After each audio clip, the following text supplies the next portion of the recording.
Everyone आज हामी pork thukpa खाना गइरहेको छौं यो चाहिँ मेरो हस्बेन्डले बनाउनु भएको लेट्स सी कस्तो हुनेछ म तपाईलाई म खाएर देखाउने छु okay let's see hello everyone म चाहिँ खाना गरिरहेको छु यो चाहिँ मेरो हस्बेन्डले बनाउनु भएको लेट्स सी थोरै खिच्ने यो त साइडबाट म चाख्छु है यो पोर्क है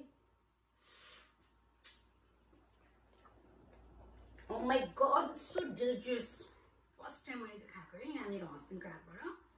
This one pork. Good kind